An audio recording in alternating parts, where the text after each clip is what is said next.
Today we're going to make an animal bobblehead. You can pick whatever animal you want. The first thing we're going to do is we're going to make the pinch pot for the head. So take a little bit off of your clay to make your pinch pot. We roll the clay into a ball. The better ball you make, the better your pinch pot will look. Roll it in your hands once you get it into a ball shape, using the palms of your hands to smooth it out. Once you're done doing that, find an ugly spot on your clay and put your thumb right through the middle. Don't go all the way to the bottom. Go about halfway through and then pinch and turn the pinch pot all the way around till you get back to where you started. When you get back to where you started, you'll notice that the pinch pot is starting to grow on the inside. Put both of your thumbs now inside the pinch pot and pinch and turn with both hands, feeling the bottom, making sure it's not too thick, and the sides. Try and make it as evenly thick as possible, but not too thin. If it's too thin, it will be too brittle. If it's too thick, it won't fire in the kiln properly. You want the walls of your pinch pot to be about an finger width size. Smooth out any of the cracks or bumps on your pinch pot with your finger. Your finger is like a magic eraser when it comes to those bumps and cracks. Use your hands to make it smooth. Usually when we make a pinch pot, we flatten the bottom, but for this project, we don't want to flatten the bottom. We want to keep it rounded because it's going to be our animal's head. So don't flatten the bottom. Keep it nice and smooth. If you need to, you could take a little bit of water or slip just a tiny bit, like a drop, and smooth it on top of your clay. If you use too much water or too much slip to smooth out the clay, it will make it too muddy and sticky and gross. Just a little bit goes a long way to smooth out your pinch pot. When it comes to smoothing, water works best. There was a little bit of water sitting in my slip, and that's what I was able to use. We'll talk more about slip later on. Now it's time to make our base. The base needs to be a cone shape. So I pointed one side and now I'm rolling that point to make it smooth.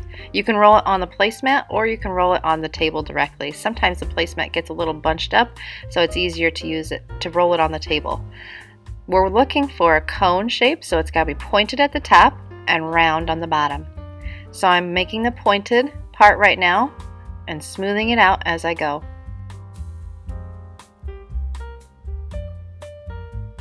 This is going to be the body of whatever animal you choose.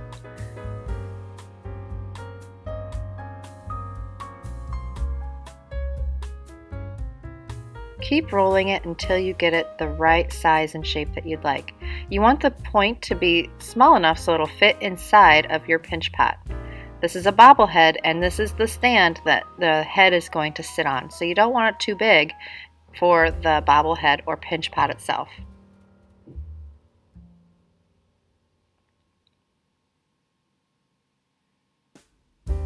Once you have your cone shape, we're going to carve out a little bit of the middle because it is too thick.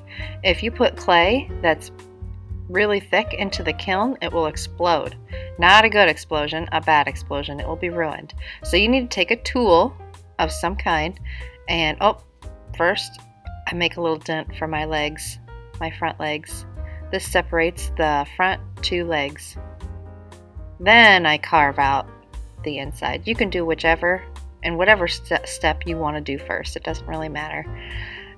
I take and I kind of swirl my tool inside of the clay and make it hollow on the inside. The reason why we want it hollow is so that the clay can dry out. That's why if you put clay that's too thick into the kiln, it will explode because there's no way for it to dry out in the center of the clay. So we have to make sure that the center is hollow. If it cracks a little bit, just smooth it out. Use your fingers. And you can start decorating. My animal is a dog, so I am making 4 legs.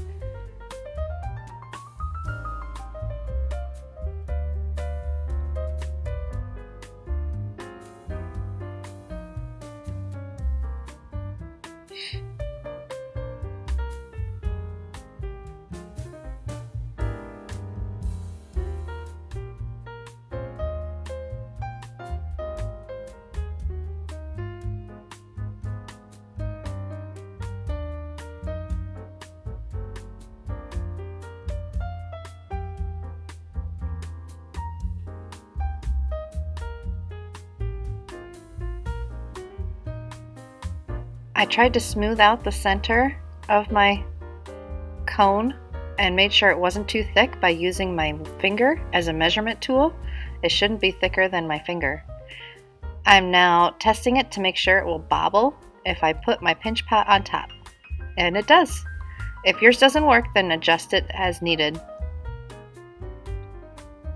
Now it's time to start adding extra clay to make the ears of my dog. I'm kind of shaping a little ball of clay into a triangle, and I'm going to make my ears floppy, so they're going to kind of bend too. So I'm just kind of shaping it with my fingers and placing it on the head so that I can see how it's going to look before I actually put them on. You don't want to put something on before you make both sets, because what if one's bigger than the other and it won't look right? So if you attach one, it would mess up the other. Now I'm putting them both on, and I'll look and see to make sure that they're even before I attach them.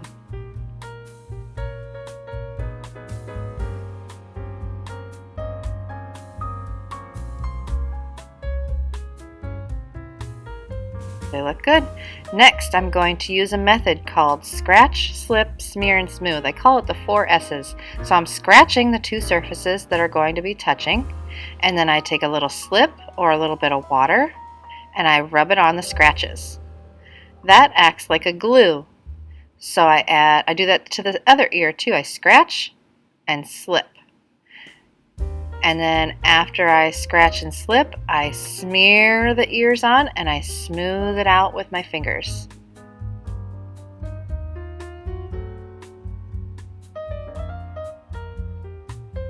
To attach a piece of clay to another piece of clay, you have to do the 4 S's. If you don't, it might stick temporarily, but it will eventually pop off, especially after it's been fired. So you might think that you are saving yourself some time and work by not doing the scratch, slip, smear, smooth method, but it's actually going to hurt you in the long run. So make sure that you thoroughly scratch and smear and slip and smooth all of those pieces on. Here I'm rolling up some eyeballs. First I made some indents for the eyes to sit in, and then I scratch with a fork, I slip, and then I slip the eyes. They're a little small, so it's hard to scratch them, but I scratch them as best as I can, and then I smear them and smooth them on. Next I do my snout. I repeat the same steps over again for the snout of my dog.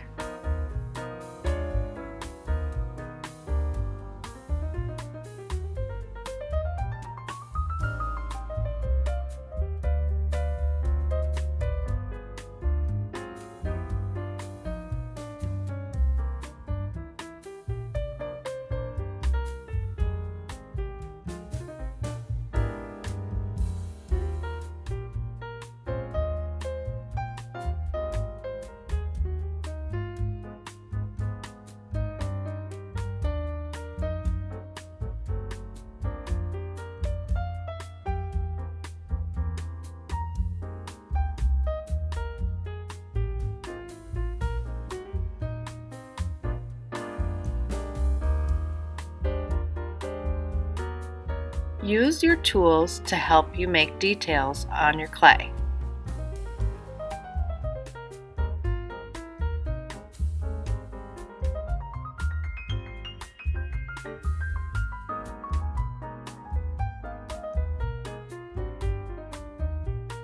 Draw your initials on the inside of your bobblehead in case it gets separated from your base.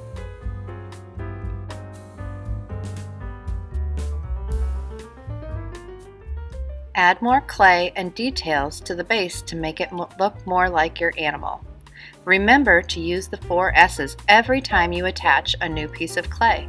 Scratch, slip, smear, and smooth.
Don't forget to carve your initials in the base and leave them both out to dry.